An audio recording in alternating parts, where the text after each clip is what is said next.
Bienvenidos, bienvenidas a todas y a todos al Instituto Superior 4087 de Sadom Santa Fe. Es un instituto que se dedica a la investigación y a la capacitación en clave sindical, cuyos principales destinatarios son nuestras delegadas y delegados de la seccional, trabajadores y trabajadoras de la educación, principalmente de escuelas privadas, también estudiantes de los institutos de formación docente, que hoy tenemos varios que nos acompañan.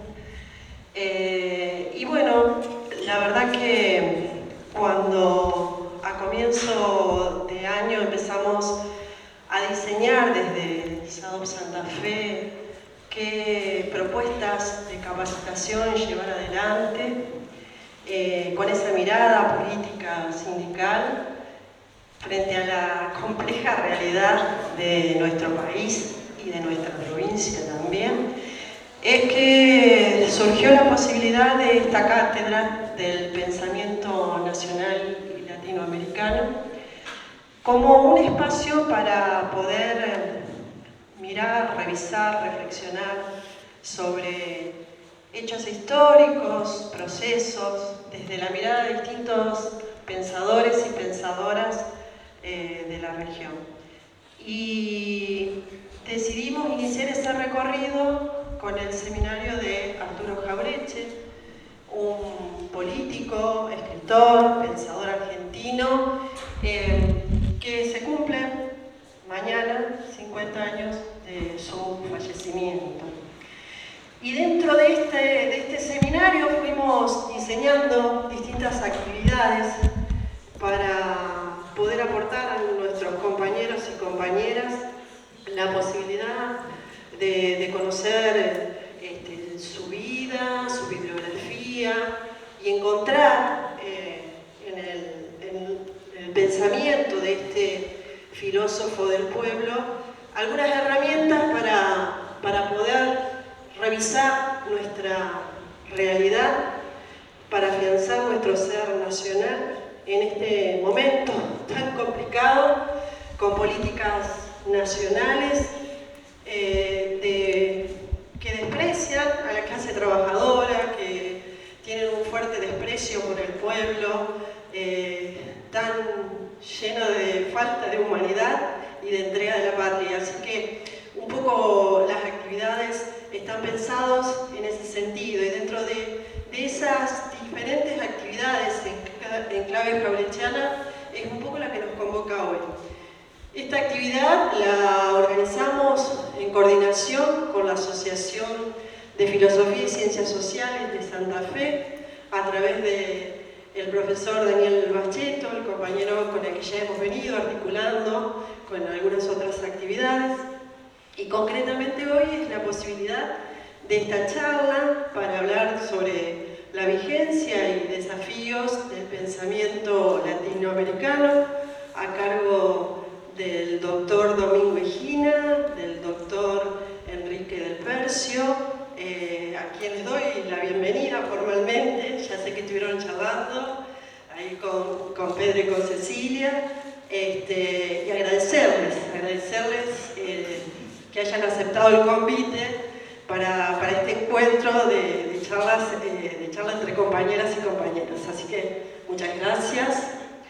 Bueno, y yo ahora le voy a ceder la palabra al compañero Daniel Bacheto, que va a ser un poco el coordinador y quizás una presentación más formal de los disertantes, pero bueno, para que vayas coordinando los tiempos, porque la idea es que una vez que los compañeros expongan podamos abrir el micrófono para si hay alguna consulta, así que... Lo primero es agradecer, por supuesto, a los compañeros de Sadom, en la persona de Pedro Bayuer, nos conocemos hace muchísimos años, por haber de alguna manera facilitado la posibilidad de coorganizar esta actividad con la Asociación de Filosofía y Ciencias Sociales. Me parece que es un momento muy particular para nuestra patria. Veníamos conversando con algunos compañeros de que pensamos que, si bien como dijo algún historiador y político, la Argentina es una nación inconclusa, ¿no? Desde hace rato, es decir, por eso habrán sentido hablar, acá hay muchos estudiantes jóvenes que por eso me voy a dirigir también especialmente a ellos, ¿no? Habrán sentido hablar de que necesitamos una segunda independencia. O sea, vieron que se habla de la primera independencia, pero parece que la primera independencia no fue suficiente, ¿no? Nos quedamos a mitad de camino y no logramos llegar a la condición de una nación plenamente soberana. Si bien en algún momento del siglo XX se llegó a proclamar, ¿no?, la independencia económica, la soberanía política y la justicia social, creo que hoy está claramente nuestra nación en una situación de una crisis muy grave, muy profunda. Y quizás lo más preocupante no pasa tanto, si bien, por supuesto, es terriblemente preocupante el hambre, diría prioritario, ¿no es cierto? Pero desde el punto de vista político, cultural y de la, podríamos decir, de la existencial de un pueblo que de alguna manera pierde la noción de quién es, de dónde está parado, de dónde viene, y bueno, es un pueblo que no tiene futuro, tiene destino. Yo creo que estamos en una crisis identitaria tremenda. Los argentinos tenemos un mareo, una confusión fenomenal. Dicho esto, por lo cual de ahí nace un poco la idea de aprovechar la circunstancia especial del cincuentenario del fallecimiento de este gran patriota, gran luchador de la causa nacional y popular, que fue Arturo Jaureche, y que voy a decir, lamentablemente, inexistente en la enseñanza de las aulas universitarias, de importantes universidades de la zona. Me parece que estaba bueno aprovechar esta oportunidad para poder realizar una reflexión en conjunto, ¿no?, donde todos tenemos que ayudarnos, porque en realidad tenemos más preguntas que respuestas, ¿no? Y la respuesta la tenemos que fabricar, o sea, la tenemos que construir, porque es una salida en gran medida política, y eso se hace construyendo un poder desde lo nacional y popular, que hoy por hoy no lo tenemos. Entonces, dicho esto, es para mí también un placer adicional poder compartir este momento con dos expositores como Domingo Higuina y Enrique del Percio, que nos conocemos desde hace unos cuantos años y que los admiro profundamente. Domingo, bueno, es coterráneo cordobés como yo y es doctor en letras, ¿no? Es profesor titular de la Cátedra de Pensamiento Latinoamericano, en la Facultad de Humanidades de la Universidad de Córdoba. Bueno, no voy a abundar mucho con los antecedentes, es algo que me molesta bastante tener que insistir mucho con eso, porque el objetivo no es tanto académico en el sentido, ¿no?, en el peor sentido de la palabra, digamos.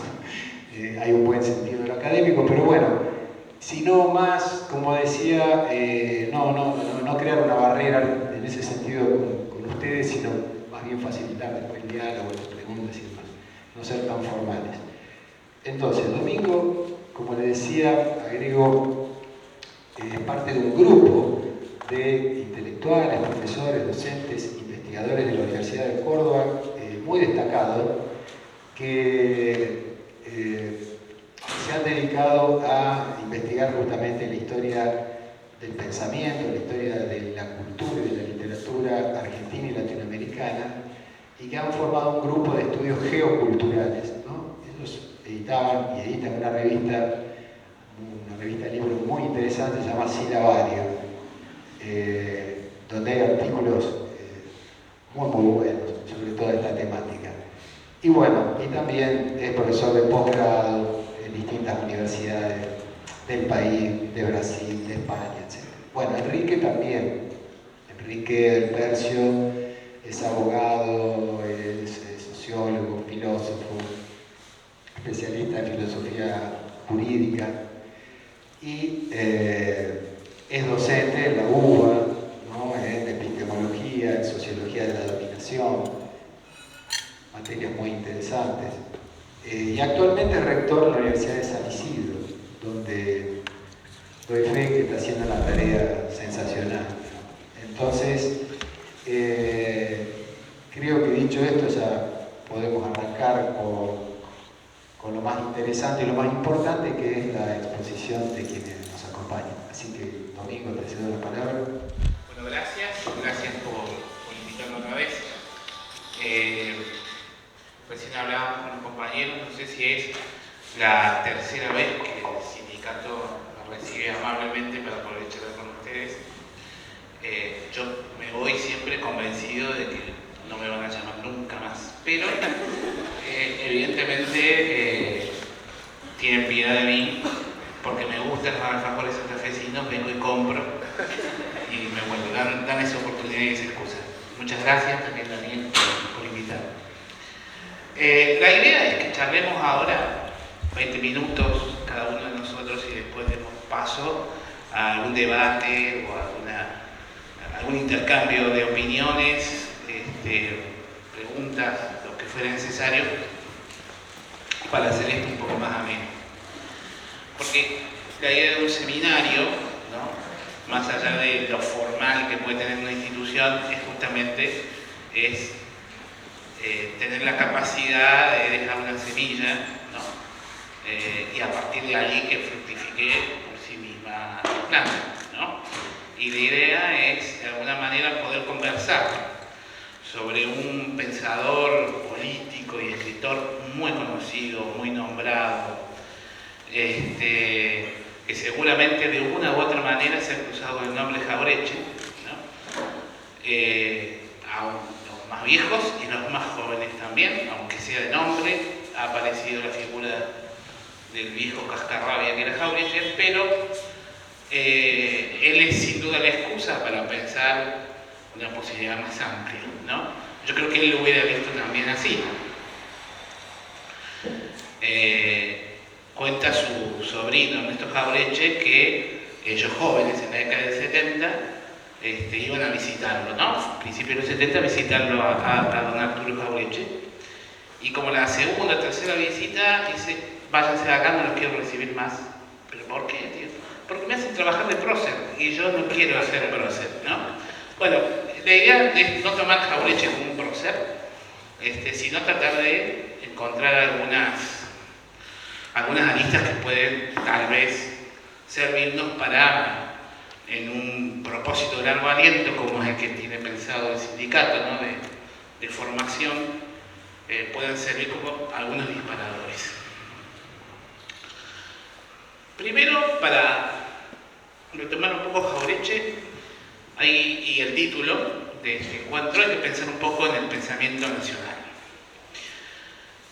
Hay que descartar una cosa: el pensamiento nacional no es un corpus o un conjunto de libros o de autores, ¿no? Si nosotros lo tomamos así, como una especie de escuela o de línea o de corriente, bueno, primero lo vamos a solidificar, lo vamos a terminar haciendo pétreo, lo vamos a terminar haciendo justamente procerato, y no vamos a rescatar la riqueza que tuvo en su momento, que es justamente abordar algún tipo de, no sé cómo plantearlo bien, pero una orientación distinta. Yo no diría perspectiva o mirada, porque eso sería ejercer una especie de predominio de la mirada, de la vista sobre los otros sentidos, ¿no? Y hay algo que nosotros, sobre todo como occidentales, al haber, entre comillas, inventado la perspectiva, es haber olvidado otros sentidos, ¿no? Se conoce también oliendo, oyendo, tocando. Jauretche tiene una metáfora interesante que aparece en un libro de memorias que publica en el año 74, el año de su muerte, no, el 72, 2 años antes de su muerte, que se llama De memoria pantalones cortos, que era el comienzo de sus memorias, digamos, y solamente recoge las memorias de su infancia en Lincoln, provincia de Buenos Aires, que es donde él creció, ¿no? Y ahí él habla de un modo de conocer que le podemos llamar el ojo pampeano. Pero si bien predomina el ojo, la idea de la mirada, ¿no? Y esa perspectiva plana de la pampa, también empieza a entender otras cosas, ¿no? También aparece la idea del oler, de qué pasaba con los indios que quedaban, ¿no? De escuchar conversaciones de otros y de crearse una idea de realidad que era no solo por lo que se veía, que estaba muy parametrado. Porque el mundo que creció Jauretche, mismo lo dice, era un mundo muy armado, disimulado, cuidado, ¿no? La directora de la escuela, que era su madre, el farmacéutico, que era su padre, el director del correo, el director de estación de ferrocarril, el delegado comunal, etc. Todo formaba una especie de aristocracia de pueblo que trabajaba para simular otras cosas que finalmente no estaba en Lincoln, ¿no? Simular un pueblo de la campaña inglesa en un lugar donde había habido ranqueles hacía 20 años, ¿no? Y que por otra parte no sabía que había habido ranqueles, solo por murmullos o escuchas de un tío que había sido cautivo y que él no lo supo hasta muy grande, ¿sí? Se hacía una idea de que había indios. Igual él creía que los indios eran como los Sioux, ¿no? Porque los indios del lugar jamás fueron vistos, aunque eran sus vecinos. Evidentemente estaban todavía, solo que eran peores. Entonces, el pensamiento nacional es un modo y una metodología de abordar un problema. ¿Cuál es el problema? Eso que está delante nuestro, eso que nos habita, eso que estamos formando parte. Podríamos llamarle la realidad, podríamos llamarle el conjunto de problemas, de angustia y de situaciones que atravesamos como conjunto, ¿no? Y el modo nacional de pensar las cosas, eso sería el pensamiento, es abordarlo a partir de algunas herramientas básicas que consideramos como propias, en el sentido de forman parte de esa realidad.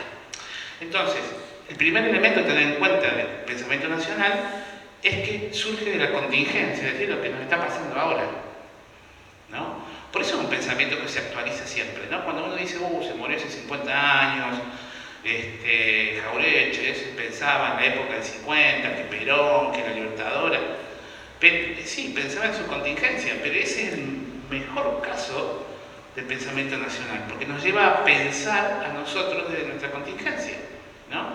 Después nos puede parecer si la Libertadora y el 2024 se parecen o no se parecen, es otra historia, pero es el comienzo de la reflexión. Un pensar nacional piensa desde la contingencia, no desde la mirada previa, es decir, desde la teoría, sino desde la experiencia de habitar aquí. Y ese es el segundo punto, digamos, pensamos de la contingencia, pero sabiéndonos parte de esa contingencia, de lo que nos está pasando ahora, ¿no? Ahora, ahí tenemos un problema, es difícil tomar la distancia que siempre se nos pide en la ciencia entre sujeto y objeto porque formamos parte de ese mismo problema, ¿no? Y Jauretche no da ninguna solución, lo que dice es, tenés que embarrarte más en el problema, ¿no? Ser parte del problema, porque ser parte del problema es tal vez la posibilidad, Jauretche creo que creía en la solución, yo diría tal vez con Kusch, otro pensador, más bien en cierta salvación, o cierta forma de conjurar el caos que nos rodea. Pero de alguna manera ese modo de pensar, entonces como decía Jauretche, es siempre pensar en forma situada, y ese es el modo nacional. Entendiendo la nación, no necesariamente como algo construido, ¿no? Jauretche dice, nos decía en algún momento, discutiendo con los nacionalistas, con dos nacionalistas entrerrianos muy conocidos, los hermanos Irasusta, historiadores, y les decía, entre ustedes, los nacionalistas y nosotros, el pensar nacional, hay una diferencia muy grande. Dice, ustedes creen que la nación existió y que fue abolida, ¿no? En cambio nosotros creemos que la nación todavía no fue y tiene que ser, ¿no? Yo creo que esa es la clave también de estar en un pensamiento situado. Lo nacional no es algo que existió y que fue valioso y que hay que recuperar. Los Irasusta querían volver a la época de Rosas, ¿sí? Y algún trasnochado querrá volver a pensar la Argentina como era hace 70 años, 50, 40, 15. Y está bien, uno siempre tiene, ¿no?, algún parámetro para referirse, pero lo que planteaba Jauretche es que todo lo que tenemos nosotros son posibilidades, ¿no? El pensar la nación es pensar nuestra posibilidad, porque si nosotros obturamos, ¿no?, en que fuimos algo y hay que volver a eso, vamos a ser como esos tristes europeos que todavía piensan en sus imperios, ¿sí? Nosotros somos la posibilidad de crear algo nuevo y distinto siempre y a cada rato, ¿no? Y esa era la apuesta fuerte de Jauretche. Cuando él, como buen radical ideologista, fundó un grupo que se llamaba Fuerza de Orientación Radical de la Juventud Argentina, Forja, no quería restaurar el radicalismo como había sido, el ideologismo como había sido, porque se daba cuenta, probablemente como muchos en este auditorio, de algunas limitaciones que había tenido el radicalismo y nosotros de nuestras propias experiencias históricas, políticas inmediatas, ¿no? Encontramos limitaciones para explicar lo que está pasando. Bueno, ellos hacían lo mismo en el año 35. Por lo tanto, admiraban a Irigoyen, pero no querían volver a Irigoyen. Lo que querían era armar algo nuevo, por eso la idea de forja, ¿no?, de construir algo nuevo, ¿no? Lo sacaban paradójicamente de una frase de Irigoyen en un texto famoso llamado Telegrama, que era una carta a Alvear, que era el representante argentino a la Sociedad de las Naciones. En un momento Irigoyen decía: todo mundo que se derrumba, todo taller de forja parece un mundo que se derrumba, ¿no? Creo que es una frase que hoy se aplica también, ¿no? Todo taller de forja parece un mundo que se derrumba. Hay un mundo que se está derrumbando y lo que le interesaba a Jauretche es pensar la forja como método, ¿sí?, para aquello que va a salir, ¿no?, de ese fuego que está moldeando el metal, ¿no? La forja que va a dar forma a lo viviente. Y en ese sentido entonces hay que apostar y pensar, junto con el pensamiento nacional, que nuestra tarea no es nunca restauradora, ¿no? Nuestra tarea es justamente casi proteica o prometeica, anunciar siempre un futuro, ¿no?, y pensar ese futuro, por supuesto a partir de las coordenadas de la realidad y de lo que estamos haciendo, pero nunca quedarnos en el pasado. El pensar nacional o el pensamiento nacional es un pensamiento que busca la transformación constante, pero a partir de algo muy concreto. La transformación constante no se da en términos de Jauretche, lo podemos encontrar en varios de sus textos, así nomás, sino a partir de la coincidencia, ¿no?, de nuestros propios intereses como pensadores con los intereses de algo que él llama muchedumbre o multitud, ¿no? Somos los muchos, los múltiples, ¿no? Por eso él, en un libro que se llama Forja y Caída Infame, se pone contento al decir: Forja fue fundado en 1935 en medio de la imposición de lo que él llamaba el Estatuto Legal del Coloniaje, que era prácticamente entregar a Argentina a Gran Bretaña, ¿no? Algo que la ley base se hace acordar mucho, sobre todo con Righi. Dice: Forja nació para eso, pero desapareció el 17 de octubre de 1945, cuando algunos de nosotros pudimos participar en la cabeza de las columnas que desde Gran Buenos Aires entraban a la ciudad de Buenos Aires. Dice: ahí desapareció Forja, porque todo lo que habíamos hecho ya no tenía sentido seguir sosteniéndolo, porque quienes debían tomar estas ideas y transformarlas en acto eran las multitudes que se estaban manifestando en ese momento, ¿no? Es decir, que la tarea del pensador nacional es justamente preparar el camino, ¿no?, una y otra vez, siempre tal vez solo, tal vez un poco escondido, tal vez relegado, pero preparar el camino, ¿sí?, en conjunto con otros, para que las muchedumbres, ¿no?, encuentren la línea directa para llegar al sentido de la historia, ¿no? Desde, como decía Scalabrini, un compañero y maestro de él, ¿no?, desde allá, de los pantanos de Herli, las lomas de Zamora, desde las curtiembres, los talleres, incluso de inicio del profundo Chaco, toda esa multitud termina llegando a la Plaza de Mayo, y ahí no es que encuentre un sentido de la historia, sino que lleva su propio sentido de la historia, o sus múltiples sentidos de la historia, al corazón de una Argentina colonial. Ese es otro punto del pensar nacional que Jauretche, constantemente señala, somos una Argentina colonial.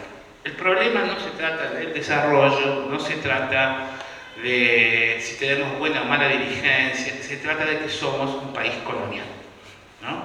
No importa que haya bandera o no de ocupación, todos nuestros intereses, desarrollo, todo lo que creemos que es cierto y no lo es, se da en función de las necesidades, ¿no?, de alguna metrópoli que necesita que nosotros produzcamos, que nosotros tengamos ciertos desarrollos económicos, políticos, sociales, tecnológicos, en función de sus propias necesidades.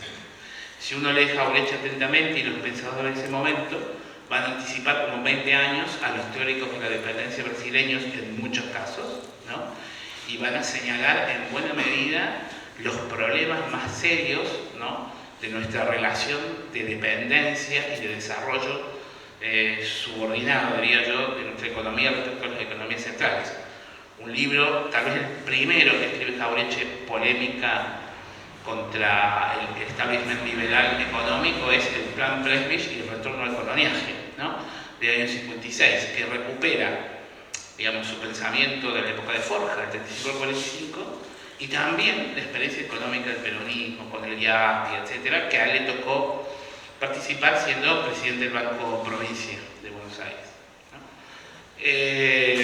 Hay, entonces, el problema de lo colonial es importante en Jauretche, pero no solo va a quedar en la descripción del hecho colonial, ¿no? Está bien, los ingleses no tienen tropas asentadas en Argentina, pensaba en aquella época, que no les hace falta la bandera, ¿no? Ellos son dueños de los elevadores, de los puertos, de la flota mercante, de los ferrocarriles, de los telégrafos, etcétera, etcétera, ¿no? Demostrar eso, otra vez junto con Scalabrini Ortiz, fue parte de su tarea. Pero lo más allá de eso, dice, el sistema de explotación económico-colonial se sostiene mediante algo que él llama colonización pedagógica, que lo toma de Abelardo Ramos, que es maestro de este señor, y que a su vez lo toma de un Spengler, un pensador alemán, y que se adelanta en mucho a una categoría que hoy en ciencias sociales y humanas es fuerte y es potente, que es el de la colonialidad, ¿no? La colonización pedagógica es justamente todo el sistema pedagógico, desde la escuela primaria hasta la universidad, el sistema educativo, pero pasando por la moda, la alimentación, los remedios que tomamos, etcétera, que está destinado a que nosotros aceptemos como válidos, ¿no?, como ciertos y como propios, el sistema de pensar del opresor, por decirlo de alguna manera, en términos que Jauretche no usaba, ¿no?, opresor oprimido, pero para explicarnos fácilmente. En ese sentido, entonces, la colonización pedagógica explica el sistema colonial que nosotros tenemos y da paso a la idea de colonialidad.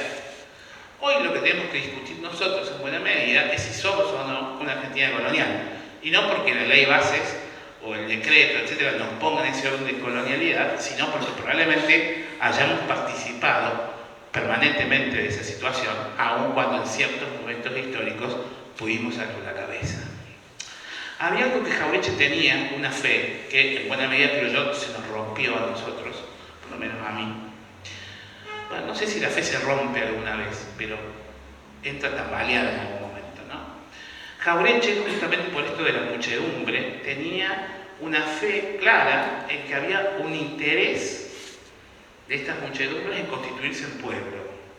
¿Qué es constituirse en pueblo? Justamente el llevar adelante su sentido histórico y luchar por el poder. Por lo tanto, si Irigoyen había sido derrocado, si Perón había sido derrocado, si no se podía volver al poder democráticamente, era porque había fuerzas minoritarias que limitaban eso, ¿no? Porque había una certeza en esa muchedumbre. Hoy no tenemos la certeza de la muchedumbre, porque la muchedumbre nadie la persiguió ni la obligó y decidió sorpresivamente para nosotros, ¿no? Creo que el gran desafío del pensamiento nacional es entender esas muchedumbres, sabiendo que formamos parte de ellas y que han tomado una opción paradójica para nosotros, ¿no? En ese sentido, me parece que nuestra situación se parece más a los radicales del año 30 que no sabían qué hacer, ¿no? Y no entendían sus propios límites. Bueno, Jauretche estuvo ahí con otros a obligar a romper esos límites y a repensar eso. Y ya para cerrar, para no hacerlo tan largo, no sé, Daniel, si estoy en tiempo, señalar que la fe en esa muchedumbre lo lleva a Jauretche a pensar en algo que creo que nosotros tenemos que construir y que sí es claramente antitético de lo que hoy está pasando. Porque la muchedumbre es un momento, el 17 de octubre es un momento concreto. Y después, para que su sentido histórico se instaure, hay que construir una comunidad. La idea de fraternidad, que es uno de los principios de la socialidad política contemporánea, libertad, igualdad y fraternidad, es algo que persiste y existe entre nosotros. ¿Pero para qué fraternidad? Para ser una comunidad. Porque la comunidad es lo contrario al individualismo, a la idea del progreso en solitario, a la idea de que yo soy un emprendedor exitoso, que me va a ir bien a mí, que no importa la solidaridad con el otro. La comunidad nos permite la vida y la subsistencia. Pero las comunidades no son cualquier cosa, las comunidades se organizan. Y ahí está la palabra clave de ese momento, comunidad organizada, que si bien Jauretche tal vez no fue el que la inventó como tal, ahí estaba por supuesto Perón con su famoso discurso, había otro pensador que hay que rescatar como Carlos Astrada, ¿sí? Que pensaba y que tal vez tuvo algo que ver en el texto mismo de la comunidad organizada, pero Jauretche pensaba esto fuertemente. Hay una comunidad organizada, hay un sentido histórico del pueblo, ¿no? Que es lo que tenemos que, de alguna manera, ocultar, ¿no? Pero yo creo que estas son algunas claves muy generales del pensamiento de Jauretche, más allá de repasar biografías o puntos concretos que se puedan hablar, pero yo creo que ahí hay algunas claves interesantes que podemos compartir. Gracias.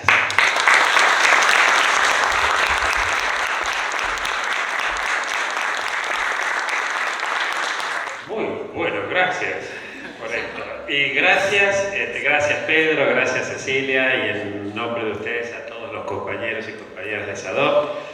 Daniel, incansable militante, insistente militante de Asofil Santa Fe, gracias también por la reincidencia. Me pasa un poco lo mismo que Domingo, digo, bueno, ya está, para la próxima venimos nada más que a comer este pescado al lado del río, qué sé yo, eso sí, pero se insiste en hablar, y realmente en este sentido, gracias por haberme invitado, Domingo, qué interesante lo que planteabas.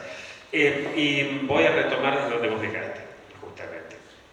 Nos conocemos de hace muchos años con Domingo, y no es que hagamos como Pimpinela, que nos pusimos de acuerdo, pero sí dejás la cosa ahí para un tema que venimos trabajando desde hace mucho, que es el tema de la fraternidad y la construcción de comunidad en este contexto hostil.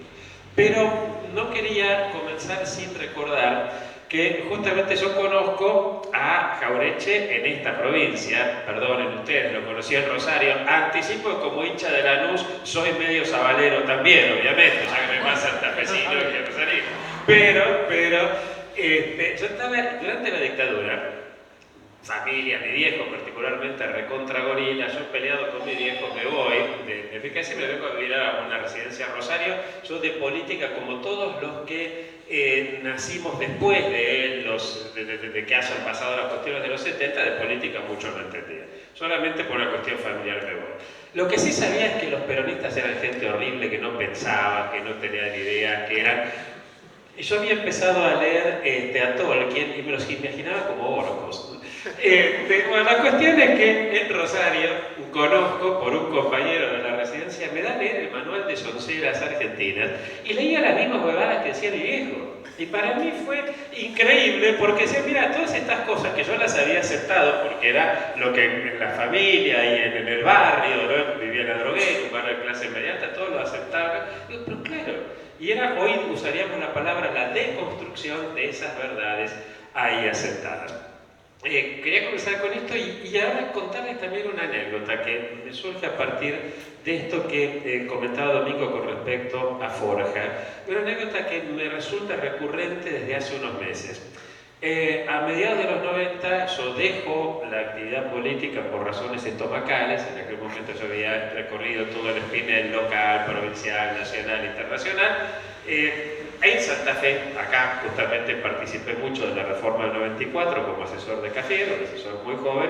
Trabajamos muchísimo para incorporar el concepto de desarrollo humano en la Constitución, no sirvió para nada. Entonces esto fue una de las cosas que a mí me hizo repensar ir dejando la política. Pero yo estaba con una angustia muy grande. A lo mejor a alguno de ustedes les suena el nombre de Fukuyama, que a mediados de los 70 era un autor muy importante que hablaba del fin de la historia, de que ahora el neoliberalismo ha triunfado, la globalización y que estas ideas de justicia social, comunidad, pasaron, son cosas de...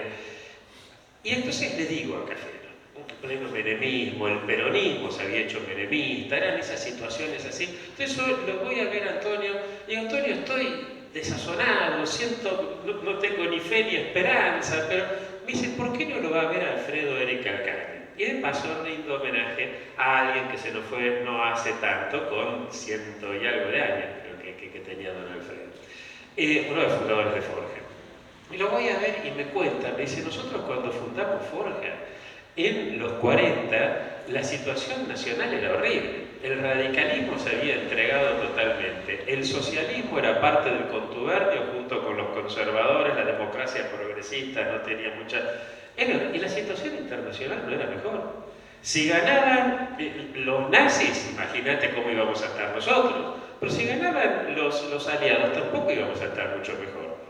Y en medio de esa desazón, sentíamos que no había futuro.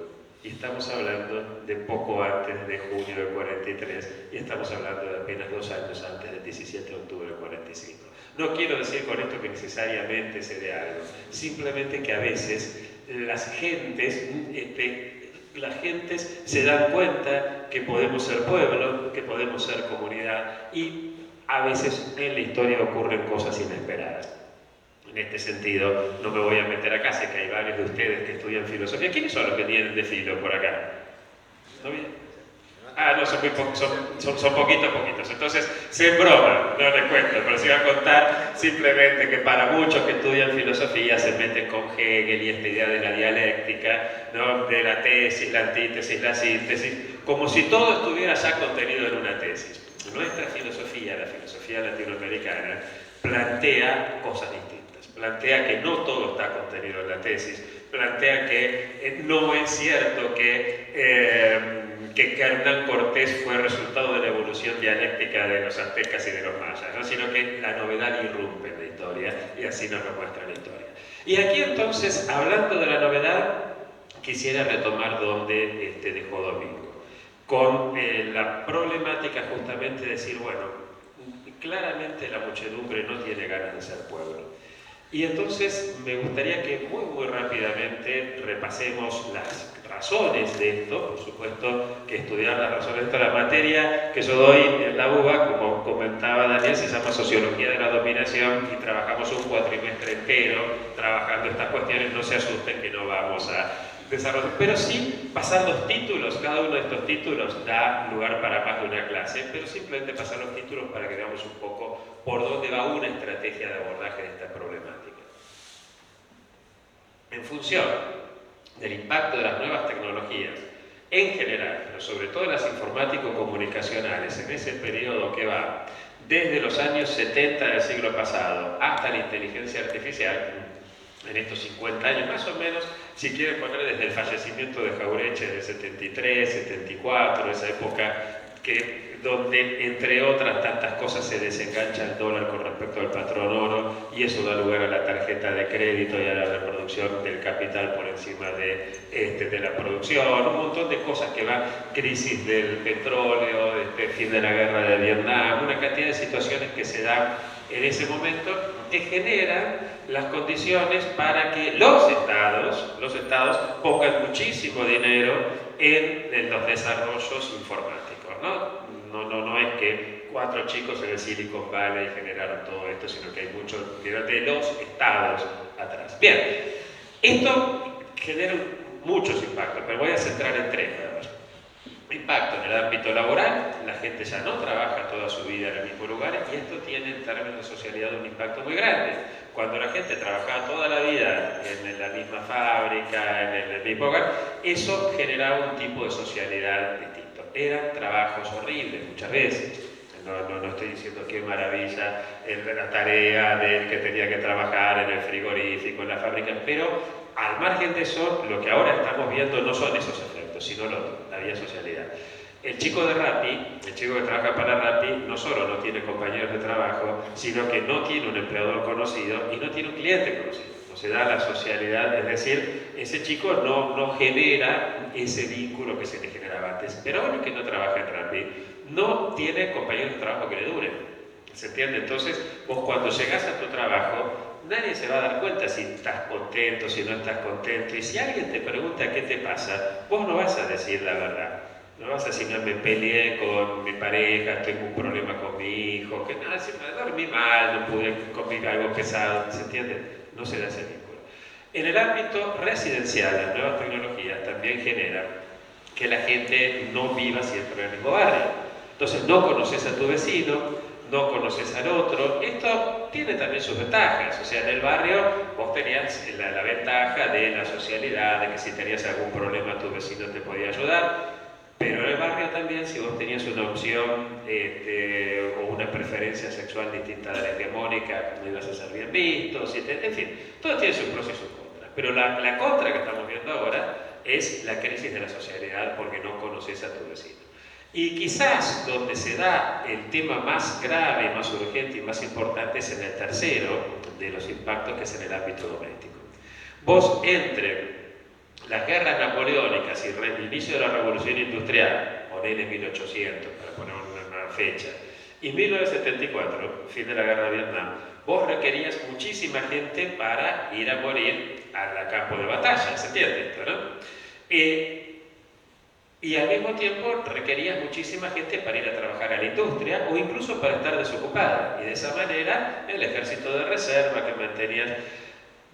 ¿Dónde estaba la fábrica de soldados y la fábrica de operarios? Pobre Domingo, esto ya me escuchaste hace poquito, nosotros compartimos, uno de los puntos lindos que me doy en la vida es compartir con Domingo la cátedra que tenemos de filosofía latinoamericana en la Católica de Córdoba. Y justo esta parte, el otro no, pero esta parte fue lo mismo que comentaba la vez pasada en la clase. ¿Dónde está esa fábrica? En el útero femenino.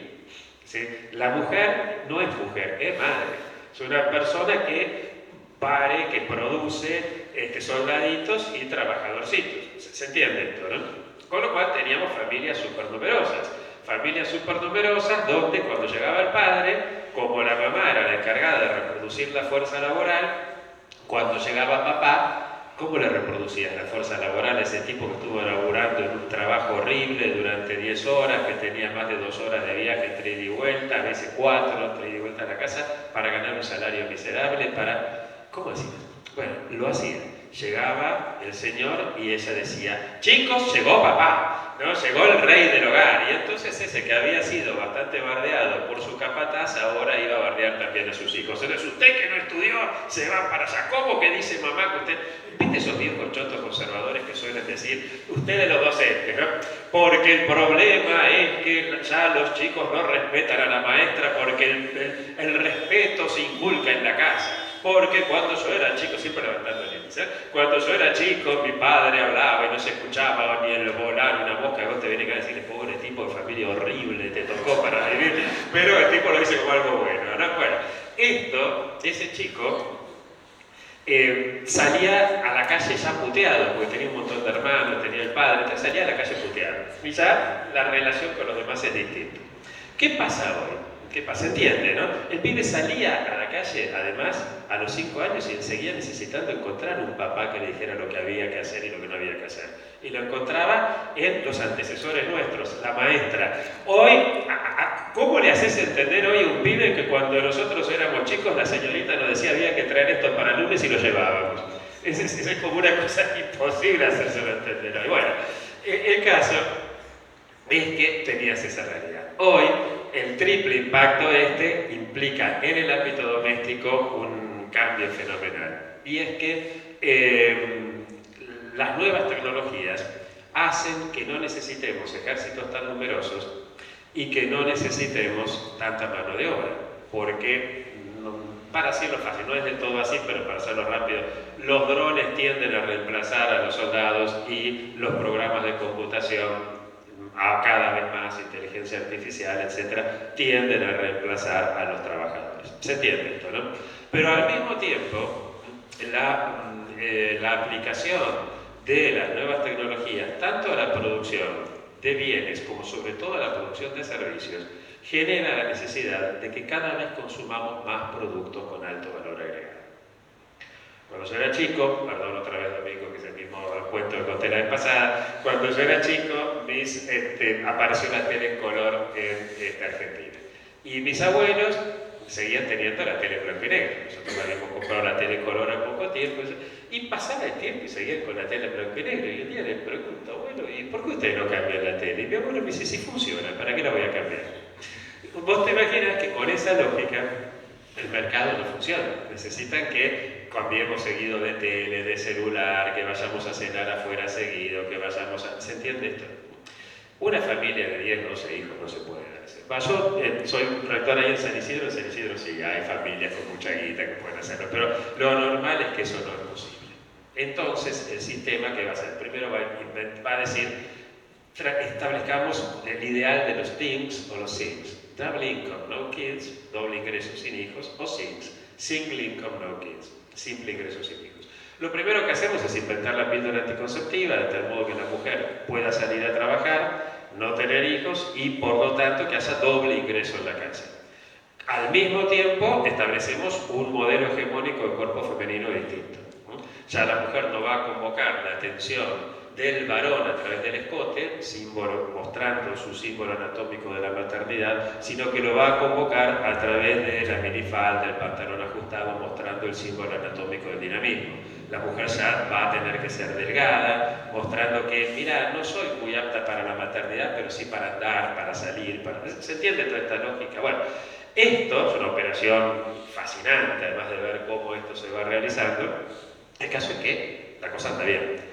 Y entonces, bueno, lo que hoy tenemos es double income sin hijos, ¿no? Single income sin hijos, es decir, cuando aparece un hijo, ese hijo es hijo único, sobrino único, nieto único, es el único que anda dando vueltas por ahí. Con lo cual, todo el mundo gira en torno a él. Estaba leyendo hace un tiempo algo que me llamó la atención, porque muchas veces lo habíamos hecho con nuestros sobrinos y demás, de decir, fulanito de mi vida, gracias por haber elegido nuestra familia para ver. ¿Vieron esto? Fíjense en su Instagram, van a ver que seguro cuando terminan más de uno de ustedes va a encontrar que dice, Carlitos, amor, que hoy cumplís 8 meses que viniste a traer la alegría y qué sé yo a la familia. Bueno, es la primera vez en la historia de la humanidad que un chico siente que no le debe nada a nadie, sino que todos le deben algo a él. Con lo cual lo que estamos construyendo son frustrados. No es casual que la enfermedad endémica más peligrosa y al mismo tiempo más extendida en la adolescencia sea la depresión. ¿Por qué? Porque ese chico que siente que todos le deben algo a él, ese chico siempre siente que no tiene lo suficiente. ¿Se entiende esto? Ese pibe, cuando ve que en Instagram todos los otros están así, salvo él, dice la vida es una fiesta a la cual justo a mí se me olvidaron de invitar. ¿Se entiende la lógica de esto? Ese pibe sin hermanos, ese pibe sin un padre y una madre que tengan vecinos estables, que tengan compañeros de trabajo estables y por lo tanto que tengan amigos estables. Ese chico no entiende la socialidad, va a querer mucho más a su mascota que a su abuelo. Entonces, ante esto, pensar en términos de pueblo, ante todo esto, se hace sumamente difícil. Pero sin embargo, yo también tengo una crisis de fe, pero no de esperanza. Mi crisis de fe, si se quiere, tiene que ver con el optimismo. No tengo ninguna razón para ser optimista. Pero tengo una razón muy poderosa para tener esperanza. Y es que no es casual que en los años 70 del siglo pasado, justamente cuando aparecen estos síntomas de lo que vamos a llamar la disolución del contrato social hacia adentro del contrato social, aparecen también en torno a aquello que el mito fundante del derecho y del Estado en Occidente, que fue el contrato social, había dejado afuera. El resto de la naturaleza, la mujer y la casa, los negros y los indios, los esclavos.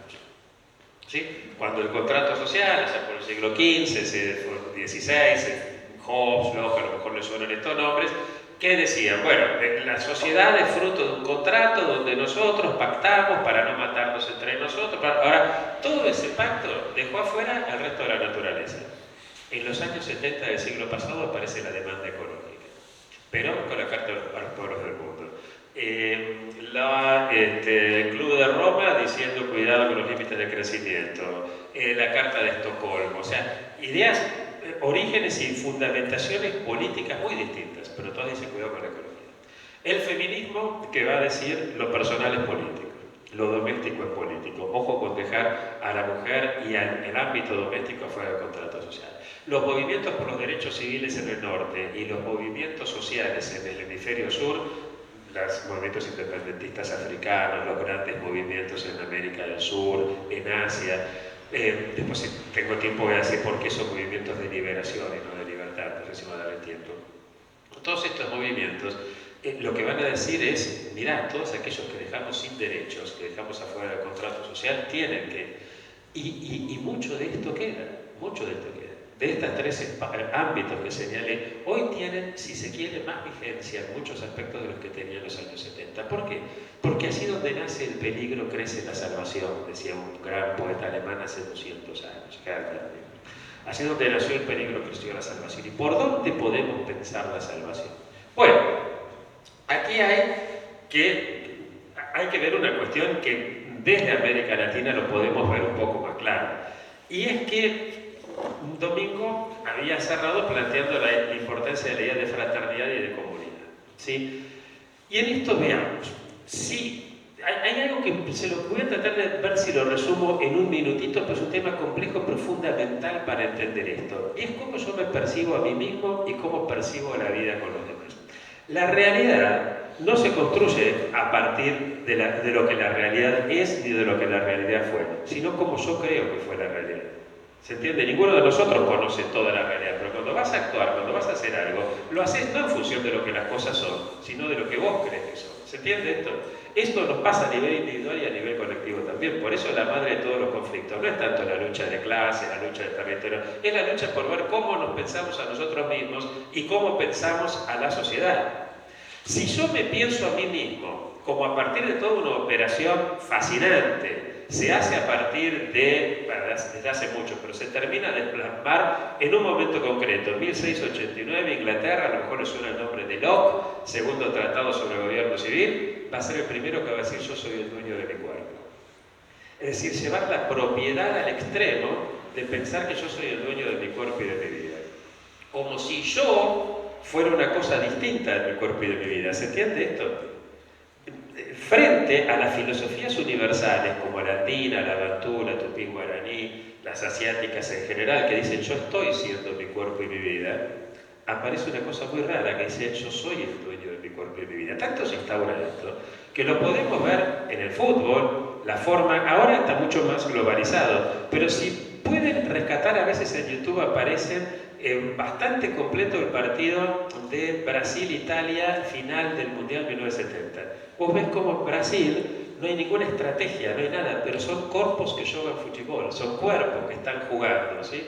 Y mirás la final Alemania-Holanda del 74. Uso esto porque eran épocas en que los equipos de fútbol tenían futbolistas que tenían una gran identidad futbolística, porque no salían de jugar a su país. No había imperios que traían esclavos como Francia para que jueguen para ellos, sino que era distinto. Entonces, en ese momento veías que Alemania, Holanda, eran yoes que daban órdenes a su cuerpo.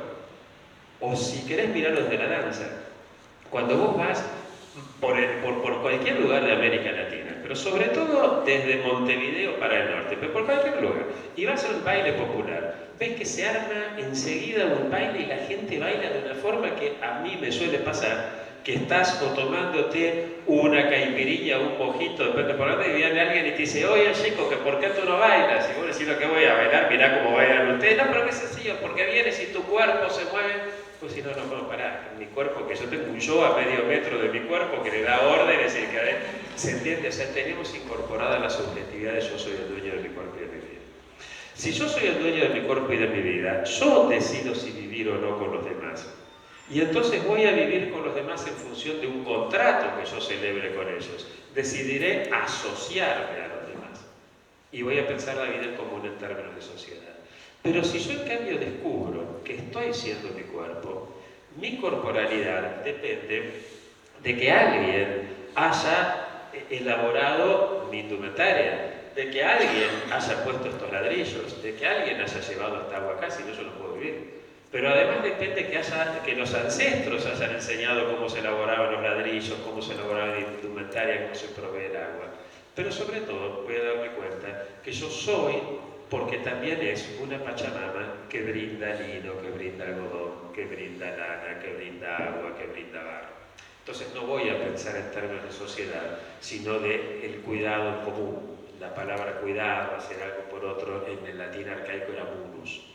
Si yo hago algo por Daniel, Daniel va a ver cómo me remunera. ¿Se entiende? Si tengo mi cuidado dentro mío, estoy inmunizado. Si todos, pero todos los que hoy somos, los que serán, los que fueron, y el resto de nuestra casa común, la Pachamama, sabemos que todos nos debemos algo, nos cuidamos, que hablaremos ahí de comunitas. Y entonces, mientras los europeos, la filosofía política europea tiene el gran problema entre liberales y socialistas, y se queda ahí. Los liberales son gente, porque justamente el tema, decía, lo que importa para transformar la realidad no es lo que la realidad es, porque nadie lo sabe, sino cómo creemos que la realidad es. Si yo creo que yo soy el que existo, que yo incluso hasta soy el propietario de mi cuerpo y de mi vida, es muy posible que yo diga que mi libertad termina donde empieza la de los demás. ¿Escucharon esa frase? Y que por lo tanto el otro va a ser un estorbo a mi libertad. Y la subjetividad de ese chico de Rappi lo lleva a pensar eso. ¿Se entiende? Para ser yo plenamente libre debería vivir solo en este mundo. Y como los demás son un estorbo, lo que yo quiero es tener la libertad del león en la selva, de devorarme a todos los demás. No quiero ningún límite. No quiero que nadie me... ¿sí? Entonces voy a plantearlo en estos términos. Yo soy el que existe y la sociedad como tal no existe. En todo caso, la sociedad es una mera agregado de yoes, de individuos. Esa es una visión. Del otro lado, tuviste la visión contraria. Stalin, Mao. Lo que existe es la sociedad, el proletariado, y el individuo. Perón decía en la comunidad organizada que ambos sistemas lo que llevan es a la insectificación del individuo. Uno es el nombre de la libertad, existe el individuo y no lo común. Los otros, el nombre de existe lo común y no existe el individuo.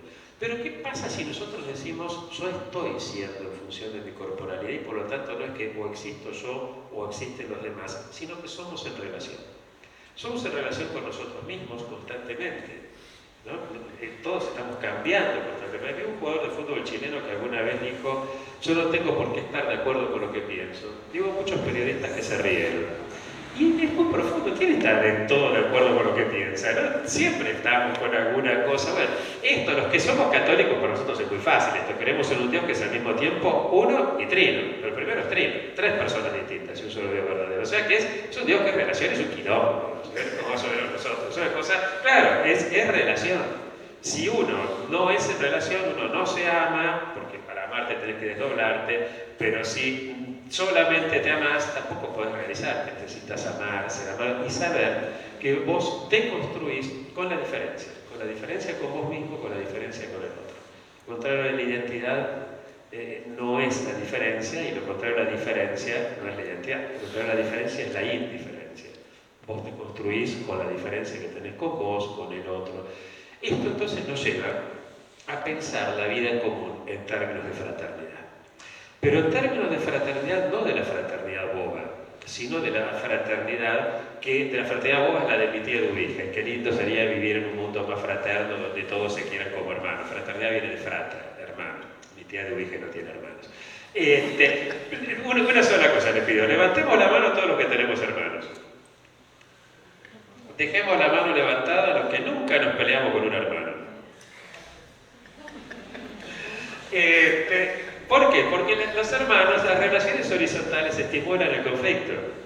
Rómulo mata a Remo y funda Roma. Caín mata a Abel. El primer pecado que se da una vez después de la expulsión del paraíso es un fratricidio. Y el primer esclavo que aparece en la Biblia es Can, que va a ser esclavo de sus hermanos Sem y Jafet. La Biblia nos recuerda que el esclavo es nuestro hermano. ¿Sí? ¿Por qué? Porque hay conflicto. Y obviamente entre Sem y Jafet hubo conflictos, entre Jacob y Esaú hubo conflictos, es decir, el conflicto es lo lógico de las relaciones fraternas. Entonces la fraternidad lo que nos dice es, por un lado está el conflicto, pero fíjate que cuando el hermano mata al hermano, es ese hermano el que no puede prácticamente seguir viviendo ni realizarse nunca. La fraternidad también nos recuerda la profunda verdad que hay encerrada en esa mamá, que que cuando sus hermanos se pelean, les dice, basta de pelearse que no parecen hermanos. ¿Se entiende? Bueno, la fraternidad nos habla de una síntesis imposible. Y quisiera entonces cerrar con una cosa. Precisamente porque nuestra condición humana es ineludiblemente fraterna, porque la fraternidad no es una opción, sino que o la descubrimos o no la descubrimos, pero no es una opción. Una breve anécdota, estaba en Sudáfrica hace unos años atrás y uno de los blancos grandes me dice, vos sabés que nosotros ahora vivimos mucho mejor que antes de Mandela, porque antes siempre estábamos con miedo de que la cocinera nos envenene, de que el jardinero nos mate, ¿por qué? Porque no reconocíamos que el negro era nuestro hermano, ¿se entiende esto? No lo tratabas como hermano, aunque lo era. Por lo tanto, lo que generabas era ese conflicto. Bien, es decir, el tema es descubrir esto, y esto es algo muy propio del ser humano.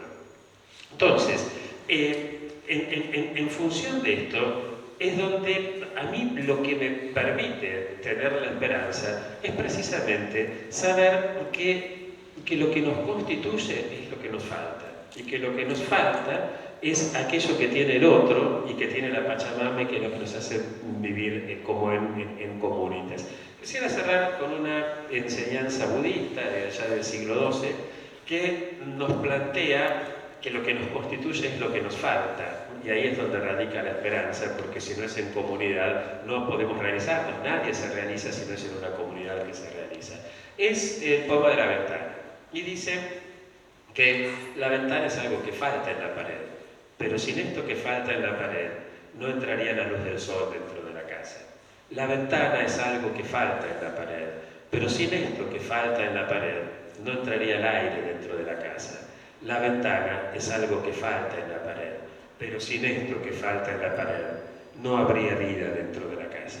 El asumir esto que nos falta es lo que nos permite descubrir desde la fraternidad que, como el conflicto está siempre, no vale la pena matar a nadie para acabar el conflicto, porque el conflicto va a estar siempre. Nos recuerda que es tan peligroso pensar que la sociedad es siempre conflictiva y que siempre vamos a estar en guerra unos contra otros, porque ahí no podés poner un kiosco, no podés hacer nada. Es tan peligroso eso como pensar que la sociedad es armónica. Pues si la sociedad es armónica y hay conflicto, bastará con eliminar la causa de conflicto para que vuelva la armonía. Acabemos con el sindicalista, con el mapuche, con el peronista, con el que genera el conflicto, y vamos a ser armónicos. No, siempre vamos a estar en este conflicto. Pero justamente el tener conciencia de eso nos hace descubrir que no puede nunca existir algo así como la igualdad, porque siempre va a haber conflicto, pero en cambio sí siempre, para poder realizarnos, vamos a tener que trabajar para construir la justicia social. Y por último, vamos a saber que no existe algo así como la libertad como un estado al que se llega de una vez y para siempre.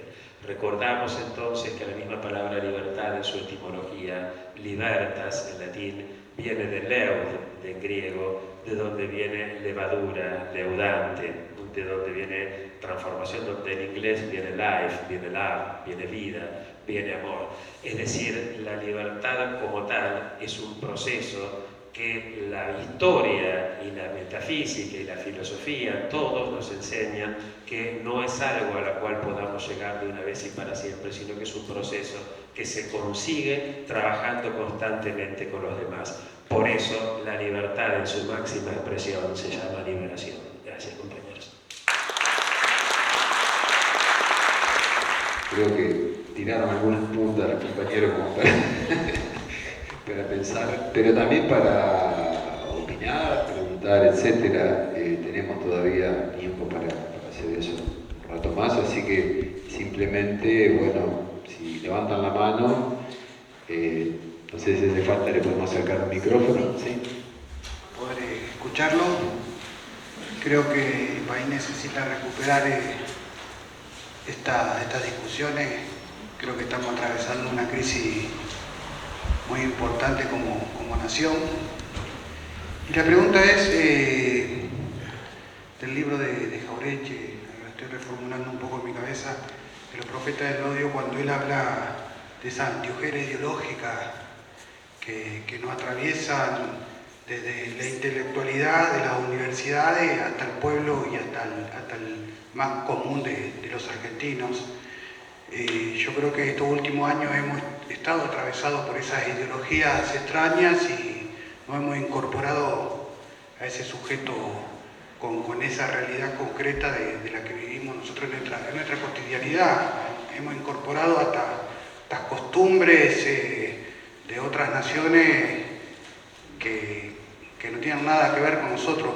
¿Cómo podríamos ver ese proceso de liberación nacional, esta cuestión que hoy nos atraviesa, pero ya la venimos atravesando seguramente en cuotas, seguramente de cuestiones que no eran tan evidentes, no estaban tan en el tapete de la discusión, pero seguíamos, como hoy planteaba la cuestión esta de la industria, del obrero, que hoy esas cuestiones como que ya se han perdido, lamentablemente. Más estamos en una industria prácticamente de factoría. En vez de producir el 100% de un artículo, producíamos un 30%. Tenemos los recursos hoy, vemos que a nivel país y continental somos la reserva de los recursos. Y todavía no generamos un pensamiento de decir, tenemos que recuperar esos recursos. ¿Para qué? Para volver a entregárselo y manejarlo al Estado, o realmente para darle valor a esos recursos y volver a generar un empleo que genere dignidad, un pensar de que hay futuro en nuestra Argentina a través del trabajo, a través de la dignidad del trabajo, a través de la realización del individuo para que se realice en una comunidad que se realiza. ¿Cómo podríamos ver esa cuestión que hemos sido atravesados ideológicamente? No sé si se entiende la pregunta. Dos cosas. Por un lado, la condición de productores de materia prima nunca desapareció, ¿no? Lo que nosotros tenemos ahora es una latinoamericanización de la producción de materia prima, porque aparentemente vamos un camino a darle prioridad a la extracción de minerales, algo que Argentina nunca había sufrido, entre comillas, pero sí produjimos materias primas y producimos materias primas relacionadas con la agrícola decisiva, ¿no? Y nuestra industria es fiduciaria de eso, digamos. Nuestra industria es porque complementa una calidad óptima de extracción de esos recursos aparentemente renovables, esto es una discusión, para el mercado que lo requiere. En ese sentido, nuestra industria entonces es dependiente. Eso es lo que más o menos tenía Jauretche.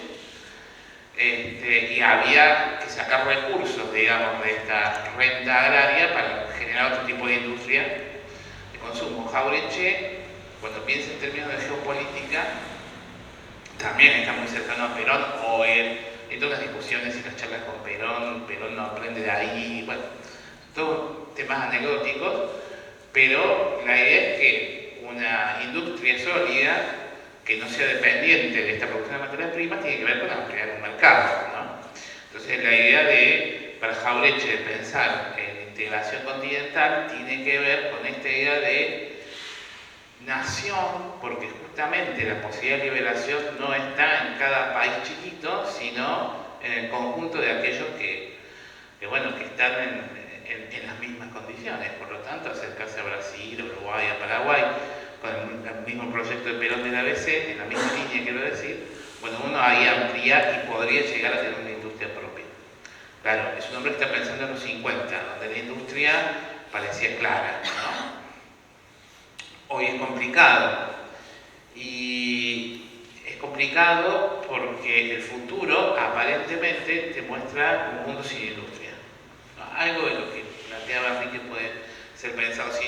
Si quieren hacer un ejercicio que es interesante, lean literatura contemporánea argentina y la idea de la anticipación. La anticipación como un futuro distópico aparece todo el tiempo, ¿no? El futuro es peor. Los zombies, hay de todo, ¿no? Zombies, apocalipsis, lo que quieran es lo que viene, ¿no? Lo que me parece interesante en ese punto es que Jauretche tiene una idea de comunidad, de pueblo, como se dice histórico, una comunidad como una totalidad abierta, es decir, habla a todos. También es una discusión interesante, ¿no? no sectorizaba su discurso, tenía un ejercicio de hablar fácil para todos, todas, pero no un sector. Nosotros, copiando la agenda central, sectorizamos a nuestros receptores. Esa es toda discusión. Pero en esa idea de totalidad abierta, que el pueblo es algo abierto, se puede pensar el futuro, se puede pensar en industria, se puede pensar, digamos, avatares posibles, ¿no?, en el futuro, pero el ejercicio es poder pensarlo de una totalidad abierta. En ese sentido, la idea de nación de Jauretche, como decía también Scalabrini, la muchedumbre es el veneno único de nuestras posibilidades, bueno, digamos, la idea de nación como un acervo, por ejemplo, cultural, se hace pedazos, porque eso se va a transformar todo el tiempo. Y Jauretche veía eso, decía, ¿por qué en nuestro país, dice, lo novedoso es que los hijos le enseñan a los padres? Porque el italiano, el árabe que vino, no sabía vivir aquí, no sabía español, etc. Y el hijo sí, pero además no sabía lidiar con la tierra que le tocaba, con el clima que le tocaba, con el modo de organizar, digamos, la convivencia social que le tocaba, y los hijos ya aprendían, ¿no? Dice, eso pasó con los inmigrantes, pero también con el interior, porque todos los que migraron a Buenos Aires, Córdoba, Rosario, ¿sí?, tuvieron que aprender a vivir de otra manera, y los hijos le enseñaron a vivir en las grandes ciudades. Es decir, Jauretche siempre confió, tal vez la esperanza está ahí, en que esa totalidad abierta genera siempre sus propias soluciones, ¿no? El problema es que nosotros tenemos que ver que ellos están generando las soluciones. El problema tal vez está en el que quieren solo mirar, o sea, nosotros. Entonces yo creo que la idea de futuro que vos planteás, sí, es un futuro complicado. No creo que pase necesariamente por la idea de el mundo inevitablemente va a ser así. Yo creo que el enfrentamiento que hoy tenemos geopolítico es entre dos grandes potencias industriales, Estados Unidos y China, ¿no? No son gente que produce solo servicio, ¿no? Los europeos sí producen solo servicio, pero nosotros ni siquiera somos europeos y necesitamos una industria, y yo creo que tenemos que pensar en esa línea, ¿no? Yo creo que en ese sentido es que se puede pensar todavía en esta totalidad abierta donde podemos pensar futuros. El problema es si nos encorsetamos en los límites que nos plantearían hoy, digamos, ¿no? Bueno, ya no es más industria, lo que viene es solamente el servicio, la inteligencia artificial nos va a reemplazar. Eventualmente sí, y tal vez sea distópico, no lo sé, pero para eso falta mucho, y para eso podemos responder jugando con la posibilidad de industrializarnos. Pero ya no se puede solo en términos argentinos, ¿no? Continentales y tal vez de un sur global. Pero yo creo que la acción política de Estados Unidos volviendo al continente busca eso, digamos. Creo que hoy estamos tan lejos de Brasil como en 1910, digamos, y eso es paradójico, después de 50 años de trabajo minucioso, a pesar de las dictaduras, para integrarnos con Brasil. De pronto, un presidente allá y otro acá han roto las relaciones tan difíciles, ¿no? Si nosotros no pensamos en términos más amplios, y no solo del Estado-Nación, sí, va a ser muy complicado. Pero yo creo que la clave está ahí, más que en el problema de las ideas que adoptamos, porque finalmente si producimos esta posibilidad abierta del pueblo, esas ideas van a ser fatuas. Coincidiendo totalmente con lo que dice Domingo, retomo dos cositas. Esto último, con respecto a Brasil. La industria genera integración. Por eso a los poderes del norte no les interesa que nos industrialicemos. No solamente porque les interesa obviamente la primarización de la economía para que seamos la fuente de recursos y después poner mano de obra, sino porque la industria, por una cuestión de escala, requiere integración. En cambio, las economías primarias generan competencias, ¿entiende? Si nos primarizamos, si somos solamente vendedores de soja, competimos con Brasil. Si pensamos en términos industriales, necesariamente nos integramos, ¿cierto? Ahora, otra cosa muy importante que señalaba Domingo y que me parece importantísimo es que estos problemas que estamos viviendo no son problemas solamente de Argentina, entonces los tenemos que pensar en términos que van más allá de la responsabilidad de tal dirigente, de tal otro dirigente. En diciembre del año pasado, me toca estar en Catania en un encuentro de diálogo entre las civilizaciones. Y Duraban de lunes a viernes, cada día se tocaba un tema, éramos 3 representantes por continente, entonces eran la guerra, las migraciones, la inteligencia artificial, la pobreza y el cambio climático, ¿no? Temas muy, muy fuertes. Domingo en la noche nos juntábamos los distintos representantes como los organizadores y cuando me toca hablar a mí, para dar la bienvenida, nos dan y uno agradecía, entonces a mí se me ocurre citar a Gandhi, no sé si lo ubican a Gandhi, sí. Para mí, Gandhi era como en Argentina, San Martín, nadie va a estar en desacuerdo con citar algo. Y 2 después que yo hablo, el representante de la India me agradece la valentía de citar a Gandhi. Yo dije, no, mirá, yo justamente cité a Gandhi porque de valiente tengo poco. Acá me parecía que todos íbamos a estar de acuerdo. Y el tipo me dice, no, porque claro, Modi, el actual presidente de la India, está bastante en contra de Gandhi, pero cada vez son más aquellos que en las marchas y manifestaciones llevan la foto del asesino de Gandhi como el héroe. Después, entonces, a partir de ahí empieza a salir la conversación. El de Estados Unidos que cuenta, y que una cosa es lo que leemos en los diarios, otra cosa es la partición total de la sociedad norteamericana. El brasilero, que éramos los 3 por América, la que cuenta lo que es la fractura total que se da en Brasil, pero incluso dentro de la misma familia. Una anécdota que había contado del hijo que se tuvo que ir a vivir a otro lado porque los padres votaban a Bolsonaro y el hijo dice, pero yo soy homosexual, vos sabés lo que piensa. Yo pienso lo mismo que el presidente, le dice el padre. Bueno, estas cosas así de fracturas totales, ¿no? Claro, pero veías lo que pasa en Senegal, lo que pasa en Hungría, lo que pasa... Y entonces te vas dando cuenta que hay elementos que tienen que ver con esto que señalábamos al principio, ¿no? El hecho del aislamiento en la vida social hace que uno solamente se conecte con aquellos que piensan igual a uno, todo lo que ustedes saben del sesgo cognitivo con esto, ¿no? Yo ni soñando voy a darle más un like o un hincha de Banfield, ni menos cuando pierde la luz. Y antes, en cambio, no tenía más remedio que aguantar al hincha de Banfield sentado al lado mío en el banco del colegio, ¿se entiende esto? O sea, hay una cuestión, bueno, esto es un tema. Vinculado a esto, muy vinculado, no voy a profundizar ahora porque está lo que vos señalabas con el tema del trabajo. Si nosotros pensamos la estructuración de la subjetividad a partir del trabajo, esto disloca. Lo que no podemos, por un lado, rescatar esto que dice Domingo de la industria. Una sola cosita, es cierto que Europa produce servicios, pero la principal economía europea, que es la alemana, sigue generando industria. El resto, o sea, ratificando lo que vos decís, ¿no? O sea, ojo con esto de decir la muerte de la industria y ahora todo es servicios. Pero tenemos que pensar qué industria y cómo pensar la industria, sobre todo en función del gran desafío de la inteligencia artificial.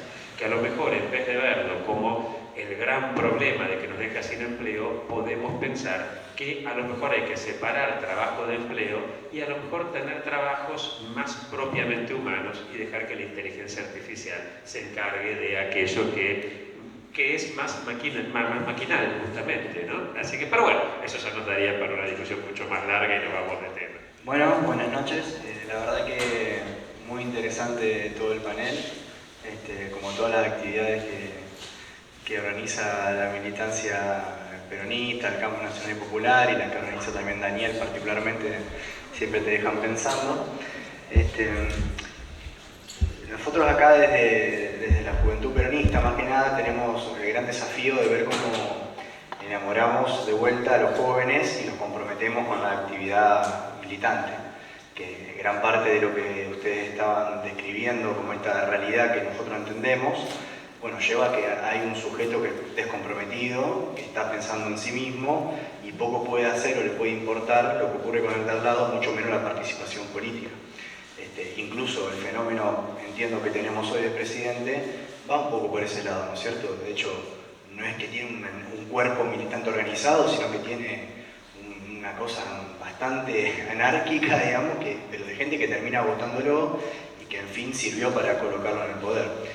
Entonces, un poco la pregunta que les hago, a ver, ¿cómo hacemos si el mundo va para ese lado, si las formas de producción van para ese lado y las formas de relacionarnos entre nosotros hacen que hoy haya un sujeto social, que es el muchacho, por ejemplo, de Rappi que ustedes nombraban, y que tal vez hace 40 años no era el muchacho de Rappi, era un obrero fabril que tal vez hasta era delegado sindical? ¿Cómo hacemos para generar comunidad en ese aspecto? Porque uno lo puede invitar a una peña, lo puede invitar a esta actividad, y de repente somos cada vez menos y no cada vez más. Entonces, si se les ocurre, o si en algún momento se les puede decir, che, la sociedad nos lleva a aislarnos y la forma de volver a unirnos es, bueno, ahí nos quedamos y estamos hace años pensando en eso y no le encontramos la vuelta. Mañana venís a la reunión con Santi Leudad. Bueno, ahí lo hablamos más porque esto es un tema para conversarlo mucho y me estaba diciendo recién Daniel que ya vayamos cerrando.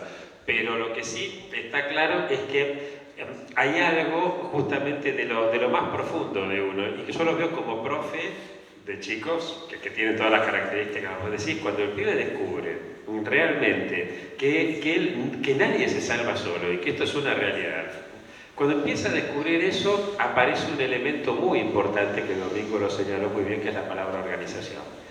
Por su propia matriz, aquel chico que no se organiza y que no se realiza y va a tener éxitos, sí, pero la organización vence el tiempo. Entonces eso por un lado. Y después, si querés, mañana sí conversamos más acerca de justamente cómo hay algo muy hondo del ser humano que necesita estar con otros y trabajar con otros, ¿no? Una sola anécdota para no aburrir tampoco.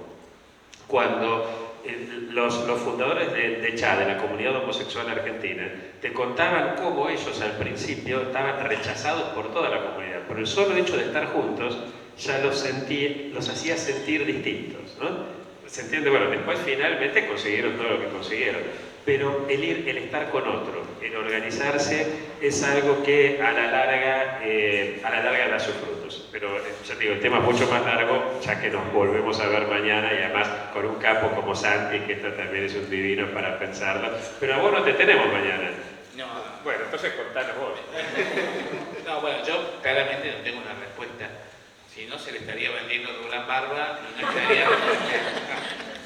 Lo que sí me parece que, siguiendo lo que él plantea y pensando en el pasado, porque como mirar ahí, Jauretche siempre cuenta en ese libro que se llama Forja, la década infame. Todo bien con Forja, pero éramos 15. Nunca fuimos muchos, dice. Salíamos, hacíamos ruido, se armaba de pele, pero siempre fuimos pocos. Y de pronto, 1 millón de personas pensaban como nosotros. No habíamos visto que ese 1 millón de personas se estaba moviendo, se estaba moviendo. Bueno, sí, Scalabrini tiene algunos textos anteriores que advierte eso. Pero Jauretche dice, yo no. O sea, para nosotros fue tan sorpresa como para Farrell el 17 de octubre. Eso por un lado, digamos. La historia sigue, la historia no se queda quieta. Y Almafuerte, un viejo poeta de fin del siglo XIX, decía, todos los incurables tienen cura, 5 minutos antes de la muerte, ¿no? Los incurables van a tener cura. El problema es que creo que hay cosas concretas de nuestras sociedades contemporáneas, en Argentina y en el mundo, como señalaba Enrique, que van a obligar a esa organización. O sea, el hambre es una realidad primera. Vuelvo a otro poeta, Miguel Hernández, lo primero es el hambre. Lo primero que siente el ser humano es el hambre. Y el hambre va a llevar a organizarnos. Nosotros, nuestra pauperización va a llevar a eso. El problema es que muchos vamos a sentir que empezamos desde muy atrás, que nos movemos como lo mismo que se hizo hace 70 años, 100 años. Pero el deterioro de nuestras condiciones lleva a esa organización. Nadie quiere llegar a ese deterioro, ¿no? Pero el asunto es detenernos 5 minutos antes de la muerte. Pero yo creo que eso es posible, eso va a pasar. Siempre fue un poco esta sensación de ustedes, si uno lee los textos del pensamiento nacional, siempre tienen la sensación de ser poquitos, ¿no? Por eso yo señalo, es la primera vez que cuando abrís las urnas realmente somos menos. Eso es para mí la novedad de nuestra historia, ¿no? Pero hay que ver si ese menos es circunstancial o no. Un viejo pero muy gorila de mi pueblo, muy gorila, ayer se quejaba, dice, antes teníamos pan y circo, ahora tenemos solo circo. Eso publicó en Instagram. Viejo muy gorila, una porquería tipo. Pero ya se está dando cuenta, eso no significa, nosotros seguimos siendo pan y circo, somos una porquería los que no pensamos como él, pero esto también. Entonces, ahí aparece de poquito el hambre. Bueno, yo quiero decir algo. Me hiciste acordar, citando a Jauretche, que Jauretche en los años 60 y pico había estado, no me acuerdo bien el año, pero había estado, bueno, tiempo de dictadura, ¿no es cierto?, en Manía, recorriendo el país, dando charlas en locales, distintos locales del interior y demás, ¿no? Y cuando llega a Buenos Aires, no sé, no me acuerdo bien con quién estaba hablando, y le dice, ¿y cómo te fue? Y mirá, dice, algo está pasando, no sé. Y dijo, me parece que los argentinos están en introspección, dijo, algo así, ¿no? Como que la crisis, ¿no?, política, la crisis social, de representación política que había en ese momento, él notaba, ¿no?, que había una necesidad muy grande de preguntas y que la gente se estaba preguntando cosas y estaba empezando a pensar cosas y demás. Yo creo que la profundidad de la crisis, el hambre, la frustración y todo lo demás, en algún momento, o sea, yo también no soy optimista por naturaleza, pero tengo esperanza, como Enrique, y por supuesto, ¿no?, que también el hecho de que en Argentina hay miles y miles de compañeros y compañeras que se están rompiendo todo, digamos, para salir de esta situación y construir algo hacia el futuro, me parece que también, una vez pasado, y esto va a pasar, y está pasando muy rápido, digamos, porque la ilusión, ¿no?, viene la desilusión, pero después de la desilusión, que es frustrante, angustiante y paralizante, digamos, pienso que, como dice Domingo, va a venir el momento, siempre es el momento de la construcción, pero digamos, se va a notar un poco más, digamos, la posibilidad de una construcción, de otra cosa, que no va a ser la vuelta a un pasado idealizado o romantizado que es imposible, ¿no es cierto?, sino que tiene que ser otra cosa, ¿no?, que por supuesto que tiene que tener raíces en ese pasado y en esa historia, ¿no?, de los Jauretche, de los Scalabrini, de los Ramos, de los Hernández Arregui, de los Perón, de los De Vita, pero tiene que tener raíces profundas en eso, pero va a ser otra cosa, porque, digamos, son nuevas generaciones, tiene que ser algo abierto también, ¿no es cierto? Me parece que no hay acá no vas a ver ningún tradicionalismo, ningún ismo, ninguna utopía reaccionaria, sino de un nacionalismo tradicionalista, sino algo que tenemos que hacer. Así que bueno, yo no sé si querés decir algo, Pedro, después, para cerrar este hermoso encuentro, que propongo que sea el inicio de sucesivos encuentros, que sigamos trabajando con esto, que nos sigamos encontrando con distintas temáticas, con distintas ocasiones, porque no hay ningún fin de la historia continúa. Así que muchas gracias a todos y particularmente a Sadok, ¿no?, y a todos los compañeros y compañeras que se han acercado hasta acá, y en particular a Enrique y a Domingo por su generosidad al dejar sus cosas y venir hasta acá. Así que bueno, espero que haya sido útil para pensar un poco más en esta realidad difícil que nos toca. Gracias. Muy simple lo nuestro, inaugurar esta cátedra del pensamiento nacional y latinoamericano en nuestro instituto, inaugurarlo así nos llena de satisfacción. Obviamente no vamos a agregar nada, absolutamente nada, porque nos parece que este es el momento de la reflexión y en todo caso, en un segundo encuentro, seguir amasando este pensamiento nacional y latinoamericano. Así que simplemente con Cecilia, que se me ha escondido desde atrás, les vamos a hacer entrega de un librito, una editorial, un trabajo muy importante, que son la investigación de nuestros compañeros de escuelas privadas desaparecidas o asesinadas durante la dictadura cívico-militar. La ventana de la historia faltan estos compañeros. No sé qué podemos decir que nos va a dar esa ventana para este momento. Y en la esperanza que todos tenemos, siempre será oportuno ir preparándose para un brindis en el momento de la liberación. Muchísimas gracias.